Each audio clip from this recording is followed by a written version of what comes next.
Alrighty, so we can go ahead and check the box there for the first step. That's done. Now we'll focus on step 2, creating the HTML form for our new student. So we'll have a form, we'll have text fields for first name, last name, and email. We'll have a save button, and now we'll have a little link at the bottom to take them back to the original list. So that's the big picture, that's the game plan. Let's go ahead and dive into Eclipse and let's start coding.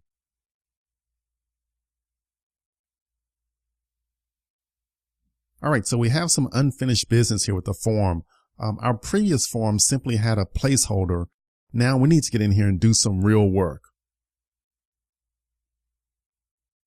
So I'll just expand the window here, open it up. And for this page, first I'll just take care of some general HTML housekeeping. So I'll set up like the doc type, and then I'll get in here and I'll set up the header for this page.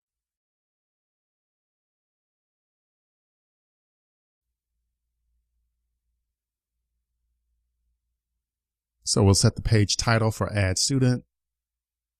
And this page is also going to make use of some style sheets. So I'll set up a reference for 2 style sheets.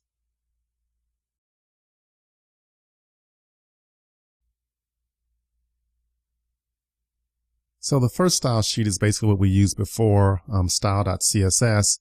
And then we'll have another reference here for a special style sheet specifically for this Add Student form. So the file is called addstudentstyle.css, but we don't have that right now. It's actually in our starter files. So what we'll do is we'll actually copy that CSS from the starter files and put it into this project. So let me just swing over to my Finder window. Just bring it on screen here for a second. All right, there it is. Again, on our source download, then I'll go down to the starter files directory.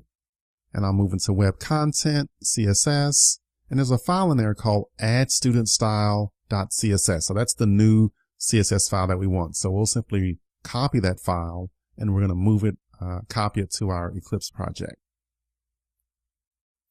So I just do a copy here, and then I'll move back over to Eclipse, and under CSS, then I'll paste that file.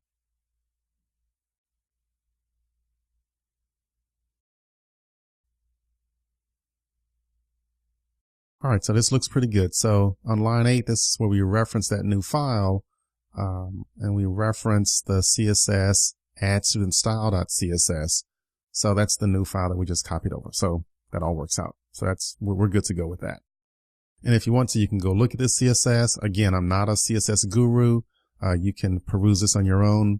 I normally have friends help me out, or I just kind of copy some stuff off the web. So that's the piece there. But anyways, we have our header set up. We're in good shape. Now it's time for us to focus in on the body of our page. So I'll actually put in some more housekeeping stuff here for our body, primarily just like the header information for the actual page. I'll just whip this and put this in here real quick. So we simply just do some divs here again, wrapper, header, Foobar University. Same thing that we saw before in some of the previous videos. Here I set up the H3 for the add student header.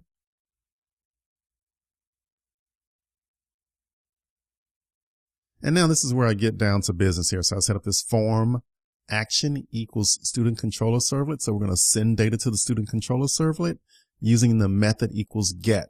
So this will actually call the doGet method on our student controller servlet. And we learned about form submissions earlier in the class, but this is just more of a refresher and a real world application for it. Now, also remember earlier I said we're going to have a hidden form field. So I have this input type equals hidden, and then the name equals command, value equals add. Again, this is specific to us. We're kind of making this up. So name equals command. We could give any name we want there. Value equals add. We can give any value. But we're just going to follow the convention of name equals command, value equals add. But add could be anything. It could be add student, add data, add stuff, whatever. But I'm just going to keep it simple for right now. Now just set up a little table, and this table is going to hold the different form elements like the actual label and the actual text field that the user will enter their data, just to kind of keep things lined up.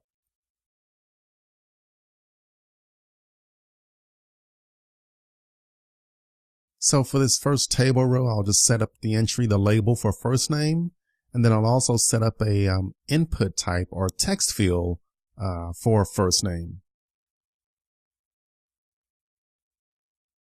So again, this will basically give me a label and then an input text field. All right, so let's go ahead and try this out. So let me move back over to my app, and I will take a look at my add student form, and I'll just show it in the browser. So I'll just simply right click, do a run as, run on server, and then boom, looks pretty good. So this is our form. It's very crude right now, but it's our form. So we have our header, add student, and then we have this first label here, first name, and a text field. So basically all we need to do now is kind of more the same, just kind of copy paste for all the other names there. There's a little typo I had in this thing. I just fixed that, lowercase t for student. And again, just kind of copy paste this X number of times. So drop in a copy paste here, another copy paste, and then I'll just go through and update the labels. So this is for last name. I'll set the field name for last name. And then the third one here is for email. And I'll set the name of this field for as email.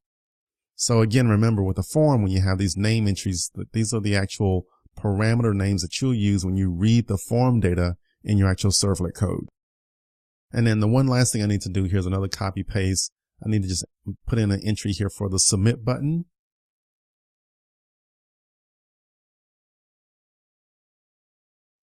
And then the actual value for this button would be save. So value equals save.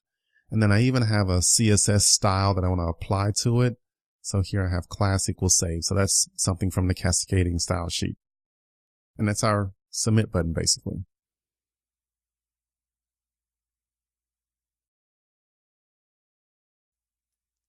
All right, so let's go ahead and just do a quick refresh on this form.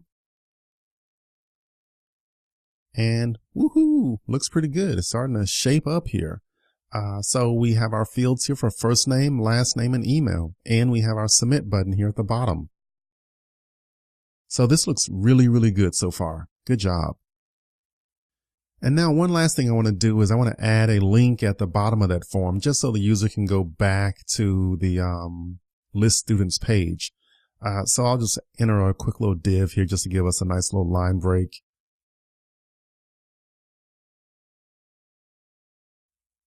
And then I'll just set up a link back to the original page. So here I have, I'll set up an anchor href equals, and I'll just basically point back to the student controller servlet.